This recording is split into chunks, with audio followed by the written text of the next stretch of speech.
Hi everyone, this is Striker, and welcome to the first episode of Redout 2 Elite Tutorials. In this series, I intend to parlay my experience as a long-time Redout 1 player into providing insights and strategies of how you can become a better pilot. Redout 2 is an initially daunting racing experience. Not only does it layer additional mechanics and complexities upon the foundation that was established in Redout 1, but it also adds the idea of ship customization and specific builds that you can create for an even wider selection of vehicles. With this in mind, I would like to use episode 1 to provide a foundation of how you can create a ship build that ideally suits your driving style. From there, we can look into the specifics of how to appropriate each ship with each ship build, and then how to assess it in terms of track selections. Redout 2 comes with 6 distinct driving variables: steering, strafing, durability, thrust, top speed, and stability. Understanding where each of these variables fits in the total picture of Redout's ship physics is imperative to obtaining top times, but more importantly, to achieving enjoyment out of this game. When it comes to these 6 distinct ship criteria, it is important to first recognize that you are always sacrificing one or more ship stats in order to build up another. So typically the idea of a balanced build is when you look at the ship graph and each specific line seems to be relatively even, creating almost a circular shape of our chart. Based on your particular playstyles and the ship that you select, you may be able to drop certain stat variables in order to boost up areas that you would like to improve upon or that better fit your driving style. Let's start with steering. I believe that steering is the #1 criteria when starting your personal ship build. Steering, in simplicity, is the amount of rotational movement that we can expect out of our ship when we turn. If you tend to have a heavier thumb, or like to hold on to steering inputs longer, you may want a ship with less steering potential. If you have a style of driving where you'd like to barely press upon the control stick or keyboard to make your ship move, then you would be suitable for a higher steering stat. However, as we know from many hours of Redout play, we are not always perfect in the ability to steer properly in straight angles. So Redout, and by extension Redout 2, gives us this idea of strafing, which is a lateral movement of the ship that is essentially a form of course correction. Any of you that have participated in our Discord community have heard the phrase, strafe more, steer less. Now what does that mean in actuality? If we control our ship's ability to turn via strafing, we do not experience the same level of speed loss as we would if we turn exclusively. The best combination is to use a mix of strafing to provide the ship its proper position on the track before we engage in steering to change the nose angle into the upcoming straightaway after the turn. Strafing also gives us the ability to correct upon steering faults. If we oversteer heading into a corner, we can use an opposite side strafe to pull ourselves away from said corner. This would not be possible if you use a ship build with a very low strafing potential, or an average strafing stat on a ship with low strafe. Now, having said this, Too much strafing without the ability to steer means that while we can control our lateral ship movement, we would not be able to rotate the ship back quick enough to the other direction in certain S-turns and chicanes, of which Redout 2 is full of. So finding that delicate balance of the amount of steering potential that you want from your build and the amount of course correction that we can obtain via strafing is, in my opinion, the first and most critical component of your ship build. Once we establish the baseline of how much steering and how much strafing that we want, the next object of importance is finding out the amount of stability that you want to see. Stability is the grip stat. How well our ship carries friction against the floor, and how much speed it can maintain as we're turning without bleeding out via skidding. The common wisdom would suggest that more stability is always better, because your ship is better rooted to the surface. However, for someone like myself, who is so acclimated to the Redout 1 style of drifting, a high stability stat may be limiting to you in this overall picture. A higher grip potential also means that in order to create lateral course correction via strafing, you need a higher strafing stat.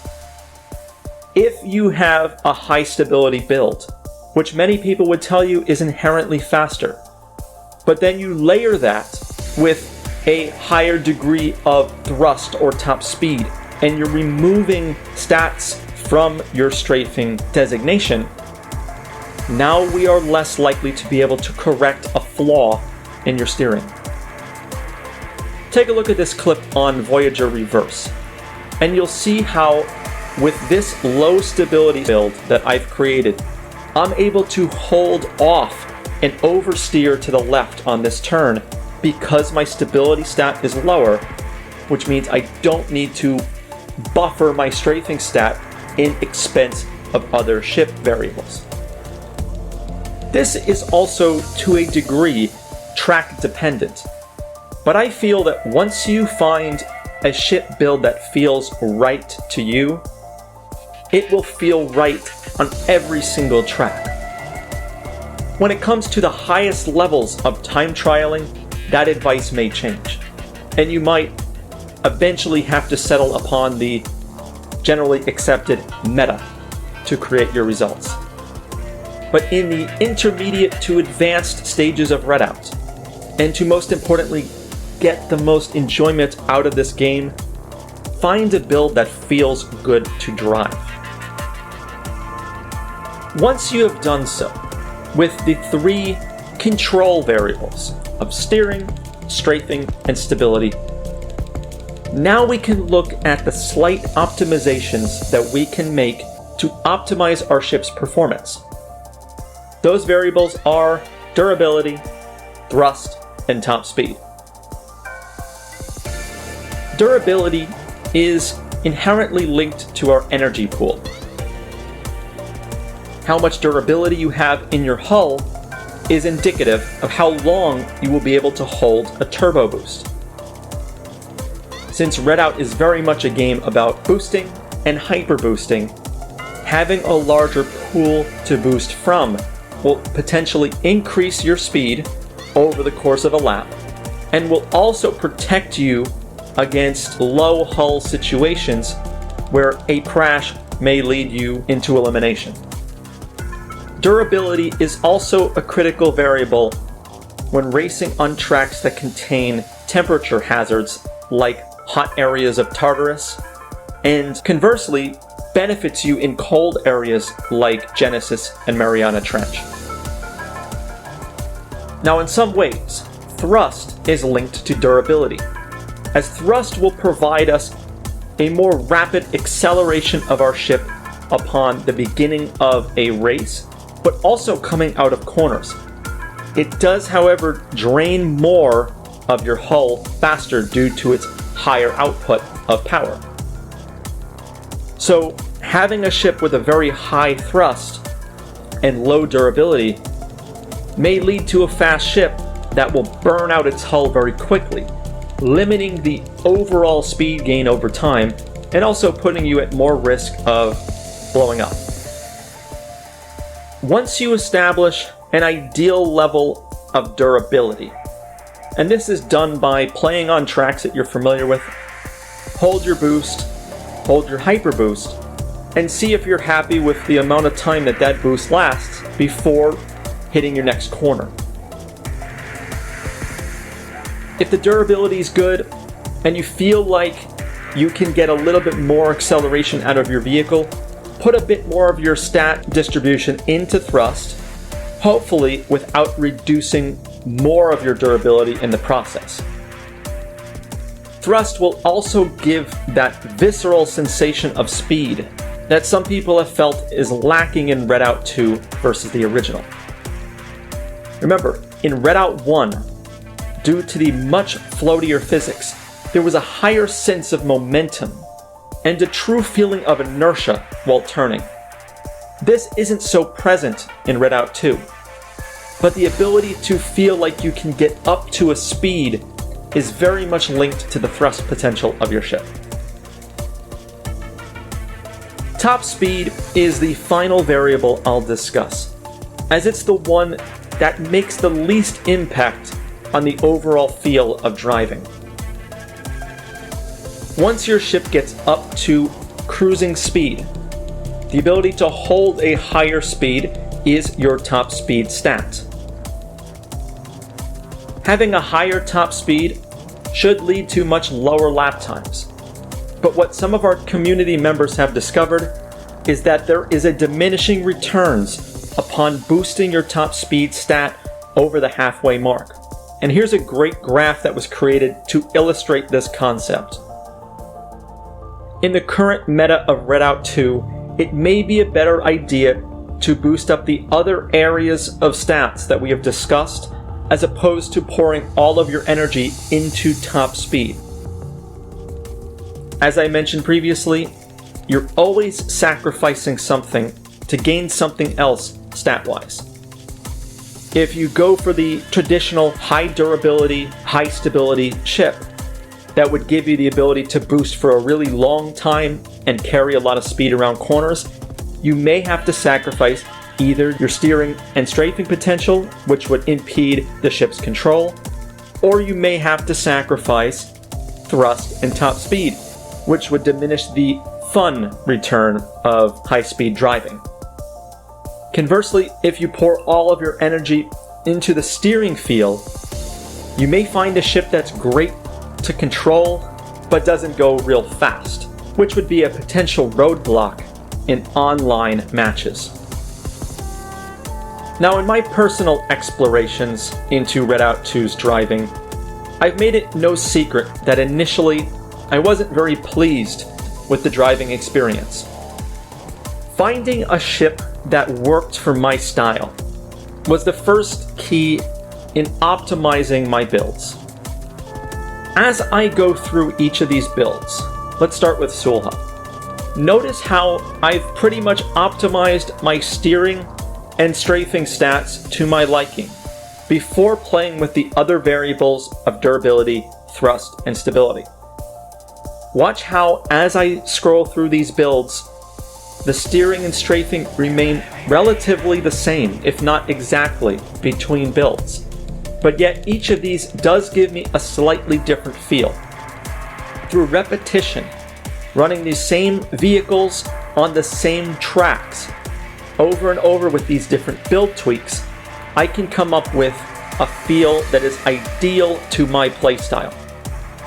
As I try and accomplish this, I'm not sacrificing the two stats on the left, because those control the feel that I want to experience. The only time, as I said before, that those rules would change is if I'm playing on a very straight track, when I know that I don't need a lot of steering or strafing, and I could pour my energy into the other four groups to go faster. That will ultimately be decided by the community's aggregation of top times over the years, much as we saw with Redout 1. As you remember from that game, we initially started with a turbo AP meta for basically everything. But over time that shifted. We got Cohen introduced into the mix. Cohen OET then became a viable option, and we even explored some Acera potential in 4 current world records at this moment. So the criteria that has been established by the community now in Redout 2's first year is very likely to change. But I believe that if you can establish a build of control to give you the right feel for you, you'll be able to optimize the other ship stats to gain a fast vehicle that's fun and build up your experience and acumen in this game. Thank you everybody for listening to episode number 1. In the next episode, I will showcase how a build that I optimized perfectly for my playstyle gave me great results on a track I believe you're all excited to see. Until next time.